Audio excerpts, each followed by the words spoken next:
I think I have a friendly relationship with the Obamas, even though they don't know me. Because one time I sent a book to, I don't know how he got made, but it was this other book. It was a book called Dare to Be Kind.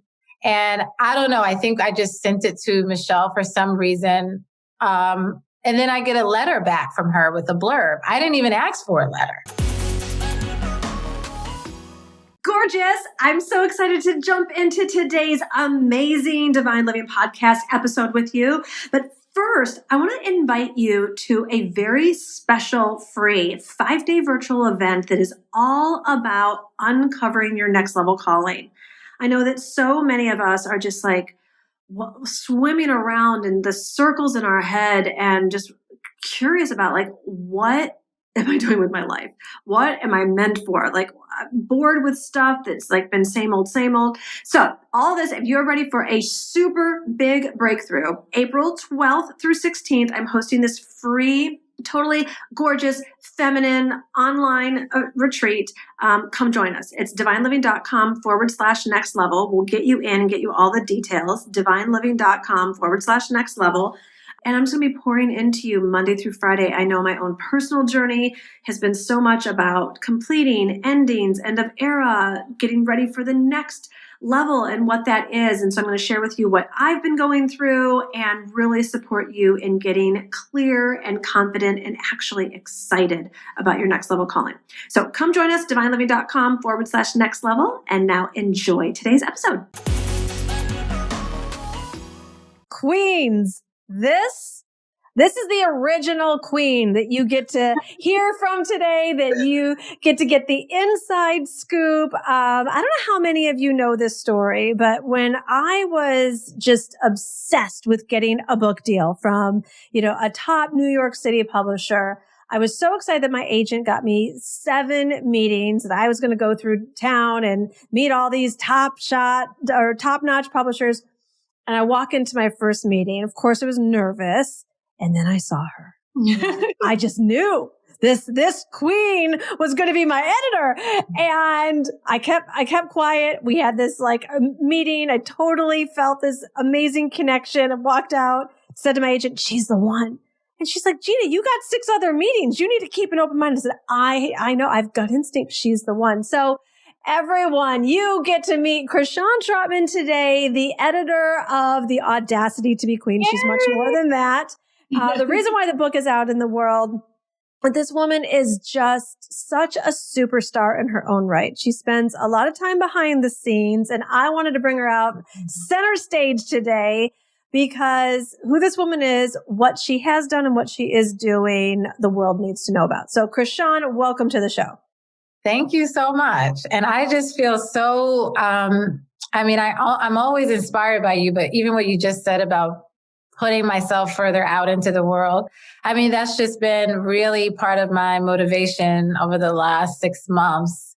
And after reading The Audacity to Be Queen, and I just keep doing a little bit more of that. And honestly, Gina, you're always with me. I listen to the podcast. I have the audiobook on my phone that I paid for, even though I could get it for free, but it's just easier for me to pay for it and not have to figure out technology and switching it over. And you continue to be sort of my guide and my inspiration. And I love what you're doing with the podcast. You're not afraid to do new things. And I just think that I just want to say thank you for inspiring me because a lot has happened in the last year. And your book is about to be a year old. Mm-hmm. And both of us, I feel that we've just continued to blossom. And I just love being in your life. And I love being part of the Queen crew. All the wonderful women that follow you in your work. I still keep in contact with them all the time on Instagram and all the places. Good. So I just wanted to just take a minute and just say thank you for being you. And, just to let you know that I'm still there with you, even though I'm not harassing you every day for manuscript revisions. Yeah, I'm not on deadline right now. That part does feel good, but it's so good to be with you here. And I think everyone loves a personal story. Let's just do a little bit of a backstory for people that haven't met you yet. How did you get into publishing and what was the road that led you there?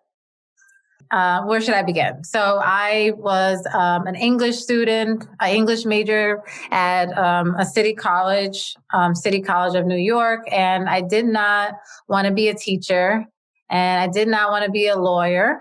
And they have a publishing program there. They still have them at a lot of universities now. And the program, I entered a publishing program because it said that it was going to give me an internship. And I just thought, someone helped save me from this destiny of being a teacher or a lawyer with an English degree. So I joined the program, and then one day in walks this beautiful Black woman, and she's talking about her job as an editor. And she looked to me that she just stepped out of Essence magazine. So she was sort of the vision of what I wanted. And I had never met anyone like that, except people that you see on TV, magazine editors or whatever. And she was right in front of me. So I begged her for an internship. And then I started working with her, doing with wonderful writers. We were doing multicultural fiction and nonfiction. And I started out in publishing from that perspective because our goal was to have sort of to publish international voices, to publish, all sorts of people. And that's sort of my foundation in book publishing. And it's sort of just the way I see that publishing can be done. But a lot of the issues right now in publishing is that it's not very diverse. So recently I started this imprint called Legacy Lit. We're going to get there. We're going to take the journey though. So, all right. So you started out as an intern in the industry and like having no idea that that's where this was going to lead you. Yeah. I just, I started out as an intern, and lucky for me, her assistant left. So I graduated and got right into the job as her assistant. And that was at Simon & Schuster. Okay. Yeah. And then we'll jump over. So what happened after Simon & Schuster? Well, after Simon & Schuster, I've always been someone who is quite ambitious. And so I was sort of in this job that I thought was amazing, but there didn't seem to be any room for growth. What happened was there was a promotion and I didn't get the promotion. And I thought I deserved the promotion to editor. I was an associate editor. So then I decided that I was going to leave this job that was very hard and stressful, by the way, and travel the world. And because I'm from New York and I was brought up in a working class family. So I didn't make time to travel or anything. I graduated and went right into the workforce. So I decided that I was going to leave and travel and maybe go into book publishing in the UK. So I didn't get very far with that, though. I got on a plane. I went to Japan to visit my brother. I fell in love with someone who was it was a short relationship, but it kept me here. And then I just fell into talking to my authors that I had at Simon & Schuster. And I actually started working for them. I always have good relationships with my authors because one of the joys of the job is meeting such incredible people. So I started doing book marketing for my authors and started like a little business. And so I did that for a while. I was freelancing. Yeah. Don't let her quietness fool you on the ambition. Okay. Wow. I didn't know all of that, Krishan. That's awesome. And so, where did you go from freelancing? Freelancing, I did that for a while, and then I had a kid and I needed health insurance. So I never had health insurance when I was a freelancer. It was just too expensive. And I was just sort of like being young and free. And I loved the independence of sort of being an entrepreneur and making my own money. That was always fantastic.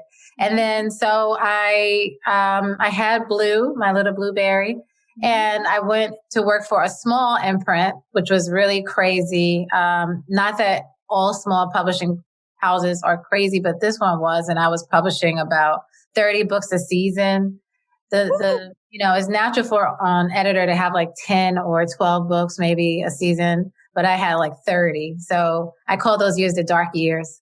And so I was working at this publisher. But the good thing about that experience is that I got to do everything I wanted. So there was no one really overseeing what I was bringing in because we offered, very low 4-figure advances on a very low end of 4 figures. And so I was, just bringing in people who really wanted their book published. Like they didn't really, mind that they weren't getting a huge advance. Some of them had already published like many, many books. Mm-hmm. So I got to work with people that I admired actually. And so I did that, and I got to just sort of form my own brand. And so I was called over from there to Hachette. Someone found me. I call it the rescue. I was sort of rescued by this publisher out of that dark situation. But it was interesting, and I grew a lot. And all the roles that I've had, I can see exactly how I grew. Oh, so here you are at top publishing, and did you start out as an editor at Hachette? Yeah, I was a senior editor. Yeah. I mean, knowing what I know now about the book process and publishing, and it's like, I think people think it's a really big industry. It's not. It's a very competitive. There's not a lot of people. So for you to land these high level positions is really impressive. It's pretty insulated, I think. I mean, it's all in New York mainly. Mm-hmm. And there's 4 major publishers because they keep merging. Mm-hmm. So, and people love the job, and editors don't get paid a ton of money. So everyone who's in the position is there for passion. It's not like we're in Hollywood where we're making all these gigantic salaries. So everyone who's in the position is there because they actually really want to be there. So therefore it's hard for them to leave. And, mm-hmm. I didn't ever think that I was going to be back in a big publisher after I left Simon & Schuster. I always remember the people who still took my calls when I was freelancing, because not everyone took my calls. It was that mm-hmm. type of thing. Mm-hmm. And so I just felt that I was out. And when I got back in, I was really happy about it, but I had to sort of relearn everything. But I had gained a lot of parts of myself that I didn't have, and I would not have had if I didn't take so many risks in my career and life. Yeah. And you had quite the career there. You want to talk about some of your books and authors before moi? Yeah. Before Gina. I had a great career since 2016 at Hachette Books. And, I came in as a senior editor, and then I was promoted, I think in 2019 to executive editor. And then I was promoted again this year. So all of that is really difficult to do. A lot of people stay in the same role for a long time. And so I think part of the success is that I always have this motto that I'm going to just go with my heart and use my heart to guide. Because when I first got at Hachette, I felt that I wasn't a traditional person there. I wasn't like everyone else, that I had stayed in the industry for so long. I had been sort of an outsider for a while. And I had huge imposter syndrome. So, one day I just wrote this very small post-it that I think I might have gotten from John Lewis's book, but somewhere I got this quote, and it said, "Lead with the heart." And that's what I did. Every time I felt like, am I making the right decision? Because I have, I do suffer from self-doubt. And that was a way for me to sort of overcome this imposter syndrome or self-doubt. Am I good enough to do this job and make these decisions? To really just, and then it led me to some of my greatest projects like yours and others that were really successful. And one of the books that I think really broke through for me and put me on the map at Hachette and all throughout the industry is this book, Made by Stephanie Land. And it's going to tell everyone about it if they haven't read it. Yes. It's about a woman who was a maid for, she was a maid for about 5 years. She was a single mother. And, it was really a look at the servants industry and gives voices to those workers.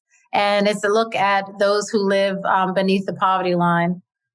She was making, I don't even remember, $5 an hour or something while she was raising her daughter. And when I first read the book, when I first read the proposal, I had an instant connection with her because I'm a single mother. And I had also been in similar situations trying to make a place for me and my son. I didn't have health insurance. I did a lot to make up for those things. So I would go to the bathroom and just cry when I was reading the proposal. And that was the successful book that I did. And the glory for me with that book is that it was picked on Obama's list for 2019, his readers list. I think it was 2020. I don't know, but Obama somehow knows who I am because he read Stephanie Land's book and chills everywhere. Yeah. So I don't know. I think I have a friendly relationship with the Obamas, even though they don't know me. Because one time I sent a book to, I don't know how he got made, but it was this other book. It was a book called Dare to Be Kind. And I don't know. I think I just sent it to Michelle for some reason. And then I get a letter back from her with a blurb. I didn't even ask for a letter. I mean, I wasn't asking for a blurb. Oh, Krishan. Yeah. I just got a letter from Michelle Obama and everyone in the office was like, Krishan, you have some mail. I'll say. That book was called Dare to Be Kind. It has a nice big Michelle Obama blurb on the paperback. It's by Lizzie Velasquez. And it's about kindness. So, yeah. And I feel that Barack got the book because I sent it to Michelle now that we're friends. And I sent it to Michelle. And I don't know. I feel like the book must have been on the coffee table or something. And he picked up Made and decided to read it. But I don't know. Oh, God's hand has just been on your life every step of the way. I mean, can't you just feel all the miracle touches? Oh, yeah, it's definitely all God. I just saying that, there's a lot of great things happening right now. And all I can say that it's all God. It's really, I give 100% credit. I just do what I have to do. I do the work and I keep persisting and somehow he just keeps being there for me and actually surprising me. Oh, well, beyond well-deserved. So I think most people would have thought that at your age, with your experience, that you've, relatively speaking, for quite a while you'd like risen to the height of where you could go in publishing, right? Like you're going to have to like wait a long time or be a lot older or something for this next leap to happen. So I need to just say something. So at the time of this recording, it's February 18th, 2021. So before Krishan tells you what happens next in her life, Krishan, if anyone would have told you on February 18th, 2020, that this next step would have happened in this time frame, what would you have said? I would have definitely said no way. And I probably would have said, I don't want it to happen. Oh, all right. Now I got to hear all the news. All right. So tell everyone what you have accomplished in the past.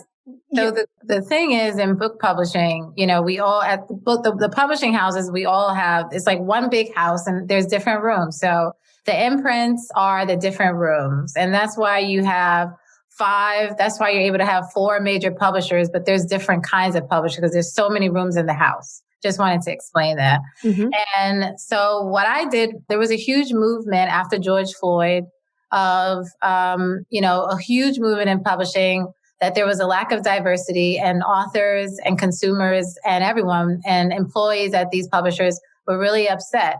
I mean, I was the only Black executive editor at Hachette Books, which is one of the 4. Really? Yeah. So, I always knew that. I didn't, I'm just so busy. And there was, you try to do something about these things, but you just really, I'm not the one hiring. So I decided one day while I was sitting down, having a cup of tea, watching the news about George Floyd and everything happening, I had gotten text messages because there were lists being sent around privately for people signing, petitions to the CEOs of the publishing companies.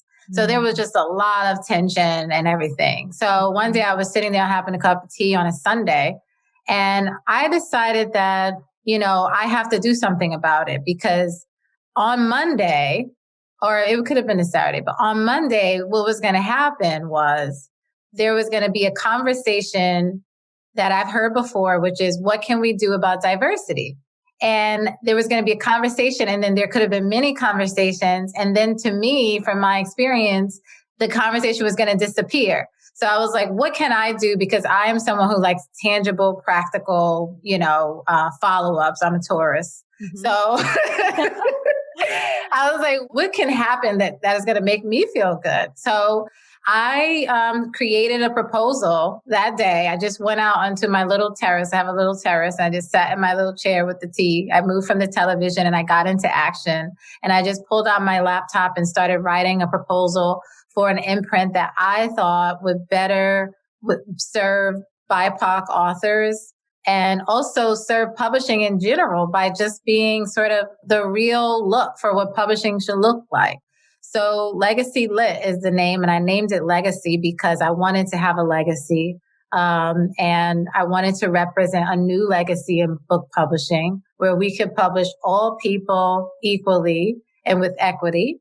And we can do what it takes and not just talk about uplifting authors of color and helping them find their audience and become successful. I'll just say one more thing. Octavia Butler was a science fiction author. She was a huge science fiction writer, and she has been gone for a really long time. I can't give you the number, but let's just pick a number like 30 years. But she's one of the top leading Black novelists, and she just hit the New York Times bestseller list after her death.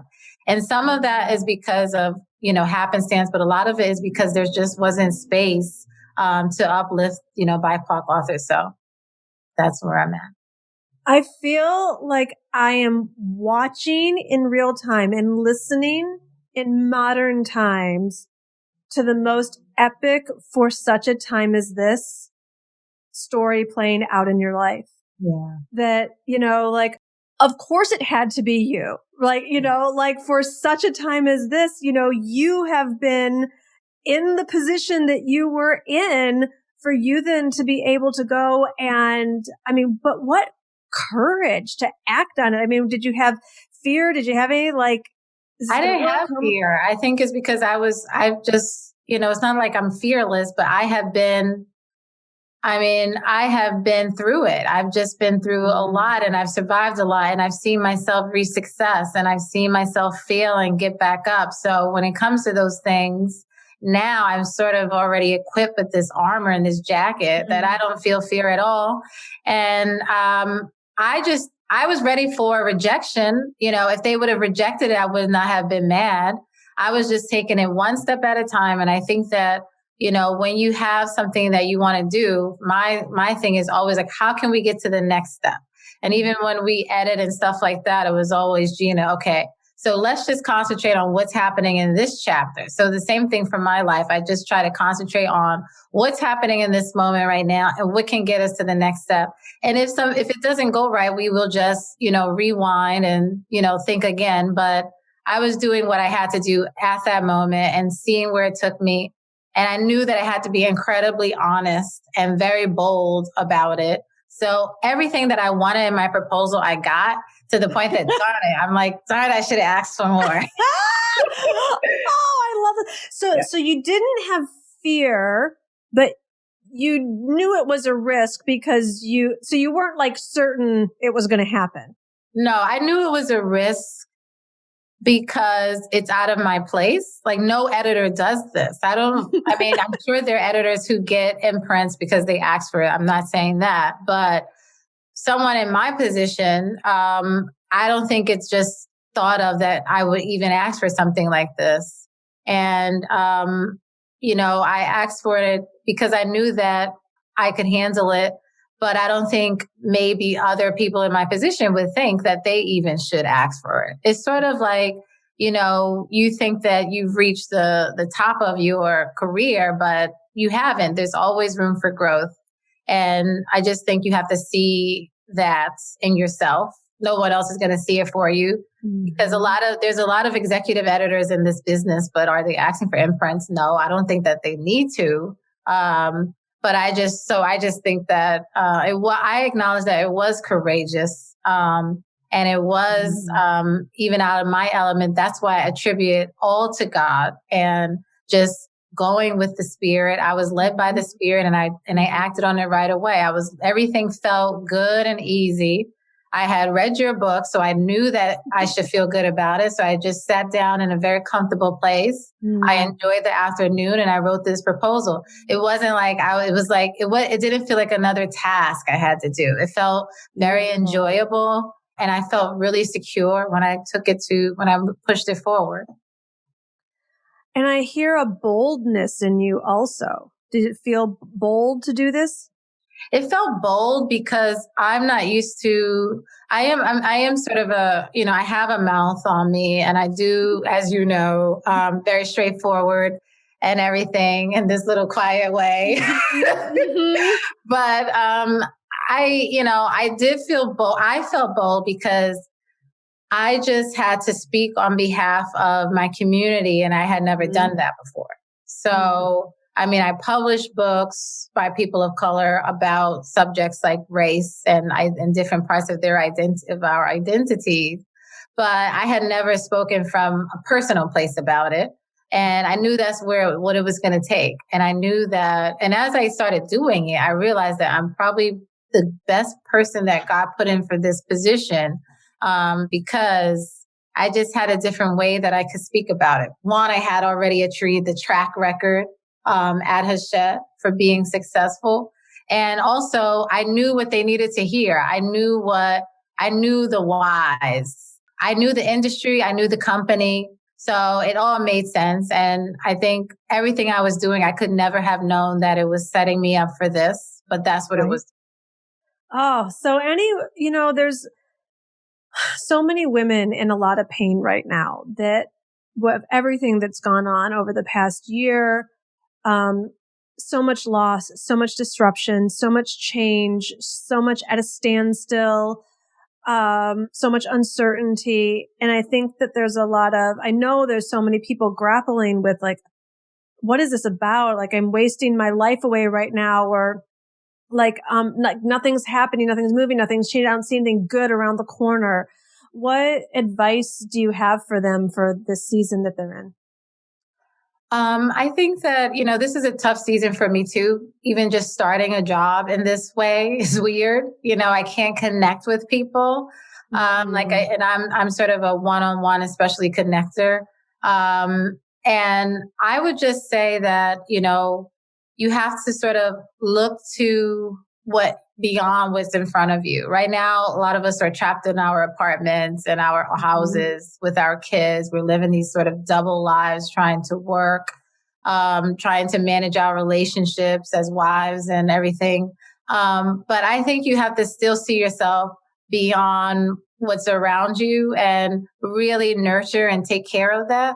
And, surround yourself with that, whether it's community and talking to people. But for me, I've been feeling a lot more inward, probably because it's the winter and COVID and everything. So just reading books to uplift, just help me see the world beyond what I'm experiencing today. Like, if you think about Black History Month, just thinking about how far, Black people have come in this country.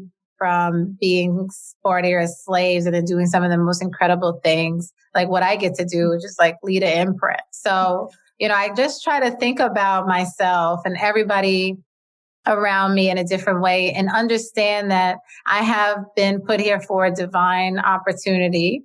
And this is an opportunity with this imprint and everything. It doesn't matter if you have an imprint or whatever. You have been put here for a reason, and you just have to keep in tune with that every day and like seek that out and work on that every day.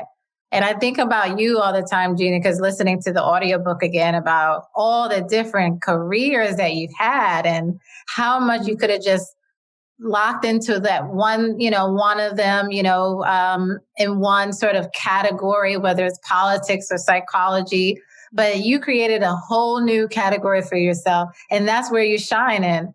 And so, I just hope with Legacy, that I'm able to shine in this position. I never thought I'd be here. I'm hoping that I do a good job, but who knows? Maybe I'll do an incredible job. So I just, you haven't ever try to think about that. You've never done anything but rise to the top and keep on rising. It's incredible who you are. It's incredible what you've done. And I love how spirit led you are. And what I heard in that last response was it comes down to faith for these kinds of seasons, because faith is the evidence of things not seen. Like I mean, I don't know how people do it without faith. Like if I didn't know that there were invisible forces working right now on all of our behalf, I mean, I wouldn't have a good attitude. And it keeps you together on your worst days. Like the other day, I was having a really hard day and I get on the video, and I'm not bringing this all back to you because I want to compliment you or anything, but it's actually, these are real things that happen. So I get on, like I had a really, really rough day, like one of those days where you just want to give up on everything. Like I was like, oh God, why couldn't I just be happy where I was? Like, why don't I just why do I have to make my life so much harder? There's so much work to do, and just feeling icky. And I turn on like Instagram, which I just couldn't even stand at that moment because I had nothing left for the day. So I was just like, turn on Instagram. And then I see a video from you that morning at the gym or something. Like you had come from the gym. And I think that was the message. It was something like, it was something that just sort of spoke exactly to the thing that I needed for that day. And that's what that's where you know that God is there with you, because he can give you something, even if it's just like a little spoon or something, a little piece of pie in your spirit, just to keep you going, so that, you know, that you could know that he is there. And, you know, stuff like that has been happening to me a lot lately. And when I was younger, I used to always connect the signs, and I used to think, you know, I was sort of like a hippie, like always looking for a sign. But right now, I don't feel that I'm looking for the signs. I just feel that he is actually speaking to me, and I see it, and it all feels so natural that I know that it's God's presence. And I know, and that is that's what keeps my faith, because sometimes people say, keep the faith, and it's so hard. But if you don't know that God is there with you in this hard life, sometimes it's hard. You know, it can feel really hard to keep the faith. So I know, because I can actually see his hand in different places in my life, and being there for me, holding my hand through the hardest times of the days and whatever I'm going through. It's so special what you're sharing right now, because I'm sure everyone here is listening like, well, she just goes from glory to glory, and everything she touches turns to gold. She starts out at Simon & Schuster, and then goes to entrepreneur and makes her money, and then ends up at Hachette, and then gets her own imprint. And so, and I also published 4 books. My 4 books, Queens of the Let's talk about that right now. I was going to say, like, you know, I just want everyone listening right now, no matter who you're watching, no matter what success is, they have gotten themselves to, nobody is exempt from the hard days or the hard times or the hard seasons. And the only difference is just however, by grace or by might, you were able to not give up makes the difference. Yeah. I used to think that, like, everyone keeps asking me, I brought up the books not to brag, but to say I did accomplish a lot in 1 year. It's crazy. It's crazy to start an imprint in 1 year. It's crazy to publish 4 books in 1 year. And a lot of it is, I think it's also, you know, my mom, because I believe in heaven. And I think that, you know, she was such a good person, and she probably has like God and everybody in that world in love with her and blessing me. But, but people ask how I did it. And I do think that I've always been the person to ask, how do they do it? Even the way you live, I'm just like, oh, wow, Gina, how do you do it? I'm always interested. How do they do it? And I always disassociate myself from someone who doesn't do it. Like, how do you do it? Because you're so great. How do you do that? You have a secret. You have more of a positive outlook than me, or something to attract that to you. But at the end of the day, after this experience of last year, with 2020 being so much, I just realized that there's no secret sauce, because at the end of the day, that was a hard year. Like, to write the 4 books was literally like having 4 babies. And there were days where I cried, and I was managing a full-time job while doing that and doing the research and everything.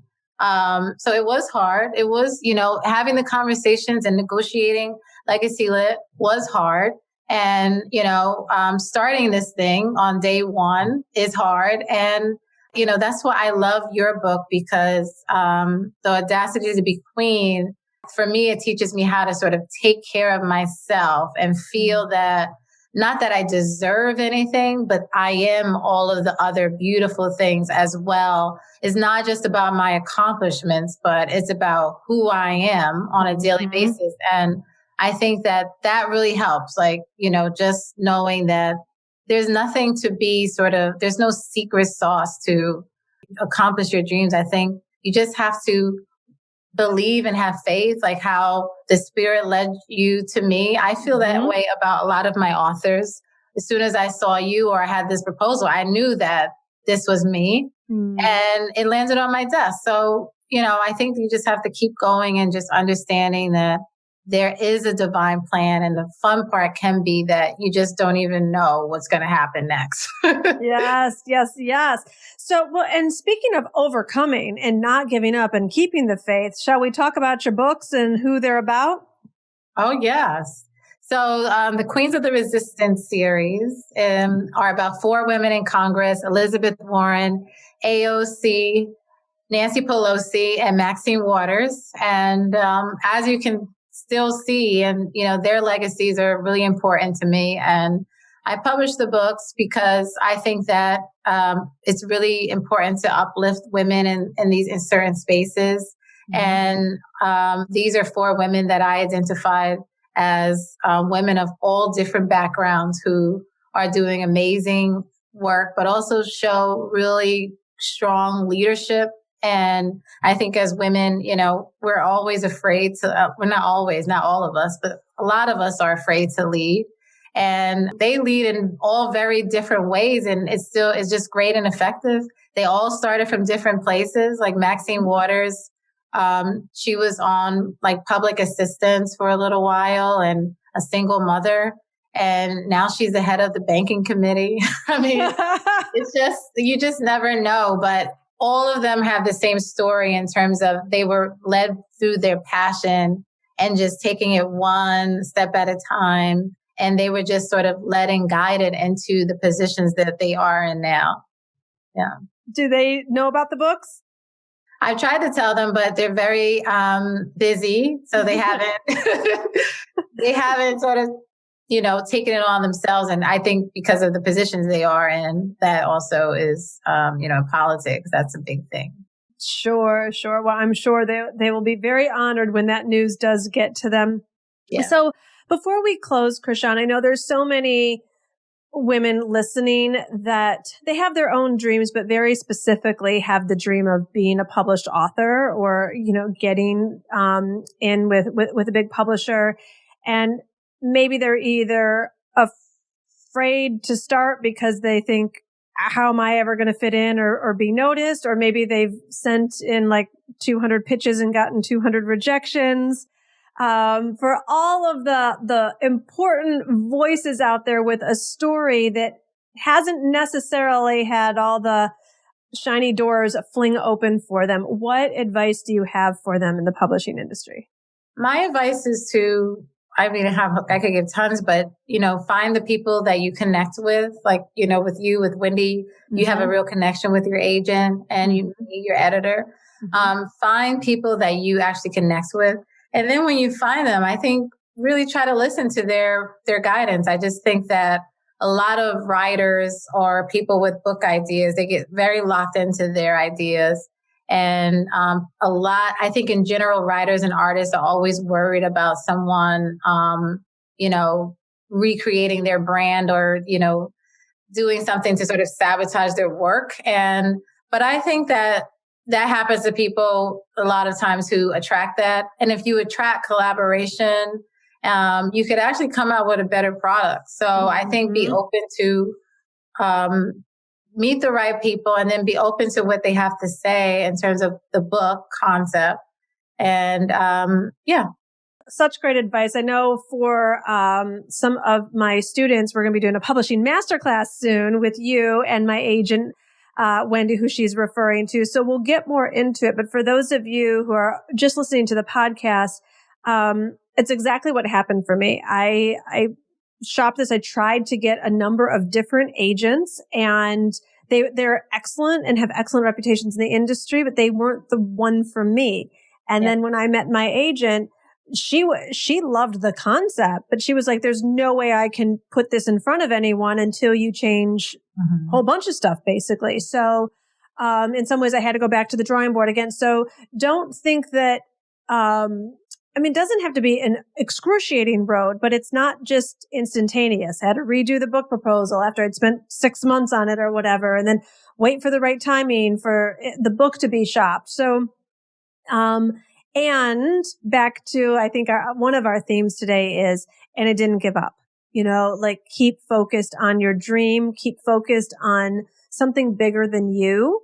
And as Krishan so beautifully demonstrates, and keep focused on that, I think we probably share this love for this scripture. It's like, he who began a good work in you will be faithful to complete it. And you haven't. Oh, that was the quote you said on that video. Yes, that was it that day. Yeah. Oh, was it? Oh, interesting. Yeah. Okay. Yeah. It's like, none of us have been brought this far to like plateau out now, or for this to be the stopping point. So, and you will, if you are walking forward in faith, anticipating your best, even though if you don't know what your next big thing is, like Krishan's telling us she never would have thought of pitching her own imprint at this time last year. Yeah. I actually forgot to add that. Yeah. Everyone that used to say, what's your next step? I would always say, I definitely didn't want to be a publisher. I didn't want the responsibility. Well, now you get your own whole imprint. It's amazing. It's amazing. And so God has created all of us for such an important purpose. And when you're for such a time as this moment reveals itself, you will know. And do what Krishan did. You, in peace, drama free, take the action, have the boldness, take the risk, and let God do the rest. Yes, exactly. Yes. Oh, Krishan, it's always so good spending time with you. Thank you for shining your light and your wisdom and your spirit into all of our listeners today. We'll have all of the links for your Instagram, your books, and everything in the show notes. Yeah. And any last words of advice or wisdom or inspiration you'd like to leave our listeners with? No, I'll leave with order the Audacity to be Queen if you haven't already. I both have big goals for that book. Yes. Beautiful. Well, thank you, my love. And thank you for all of you listening. Look at, we women, we queens, we are all in this together. We all have discouraging moments, but remember, freedom is a thought away. And if you think to focus on your greatness, on what you're meant for, and on God dazzling you, you will experience exactly that. God bless everyone. Darling, I hope you enjoyed this episode and you're feeling uplifted. And if you are looking for more of the high vibes, if you're trying to like figure out your life and just wondering what is going on with yourself and your career and your next level calling, I have some great news for you. I am hosting an absolutely free 5-day virtual retreat. It's called Uncover Your Next Level Calling. I know this is something that I've been in. I know so many other women, friends, colleagues, clients. Everyone's just like, what am I doing with my life? And what's this next level, real like deep soul calling about? What's passionate? What's exciting? What's no more boring, same old stuff that's not working, getting rid of all struggle and lack. So if you are up for this mini free virtual retreat, come join me April 12th through 16th. You can sign up at divineliving.com/next level.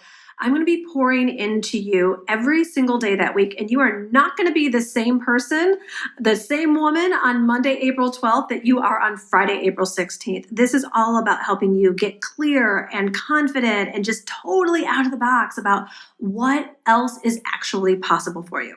So come join me, divineliving.com/next level. You can share this link in your social with your friends, anything. This is totally free for global women. I want to see you there, divineliving.com/next level.